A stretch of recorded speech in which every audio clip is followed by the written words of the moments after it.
எக்ஸல்ல short and filter எப்படி பண்ணுறது அப்படிங்கிறது தான் இன்றைக்கி பார்க்க போகிறோம். ஃபஸ்ட்டு இந்த ஆப்ஷன் உங்களுக்கு எங்கே இருக்கும் அப்படின்னு பார்த்தீங்கன்னா, ஹோம் டேப்பில் ஷார்ட் அண்ட் ஃபில்டர் அப்படிங்கிற ஆப்ஷன் உங்களுக்கு கொடுத்துருப்பாங்க. அண்ட் தென் டேட்டா டேப்லேயும் பார்த்தீங்க அப்படின்னா ஷார்ட் அண்ட் ஃபில்டர் அப்படிங்கிற ஆப்ஷன் உங்களுக்கு அவைலபிளாக இருக்கும். ஃபஸ்ட்டு நம்மள்ட்ட இருக்கிற டேட்டாவை ஒரு டேபிள் ஃபார்மேட்டுக்கு நம்ம சேஞ்ச் பண்ணிக்கலாம். பார்க்க நீட்டாக இருக்கும்.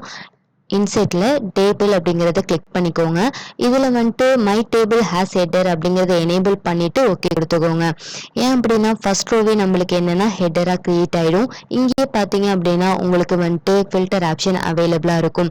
நான் நேமை பொறுத்து ஷார்ட் பண்ணுறேன் அப்படின்னா நீங்கள் எந்த ஆர்டரில் A to Z இல்லைன்னா Z to A எந்த ஆர்டரில் வேணாலும் சேஞ்ச் பண்ணிக்கலாம். அண்ட் தென் நம்பர்ஸை பொறுத்தும் நீங்கள் சேஞ்ச் பண்ணிக்கலாம். இல்லாட்டி நம்ம வந்துட்டு புதுசாக ஒரு ஆர்டர் வந்துட்டு க்ரியேட் பண்ணணும் அப்படின்னா, ஃபார் எக்ஸாம்பிள் இப்போ பேமெண்ட் மோடு எடுத்துக்கிறேன்.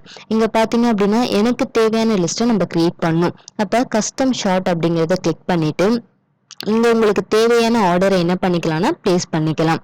இங்கே கிளிக் பண்ணிவிட்டு கஸ்டம் லிஸ்ட் அப்படிங்கிறத எடுத்துக்கோங்க.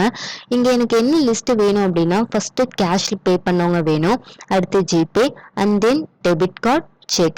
ஸோ இந்த லிஸ்ட்டில் தான் எனக்கு என்ன பண்ணோம் அப்படின்னா ஷார்ட் ஆகணும்னு சொல்லிட்டு அந்த லிஸ்ட்டை ஃபில் பண்ணிவிட்டு ஆட் கொடுத்துட்டு ஓகே கொடுத்துக்கோங்க. இப்போ பார்த்தீங்கன்னா உங்களுக்கு டேட்டாஸ் என்ன ஆகலை அப்படின்னா சேஞ்ச் ஆகலை.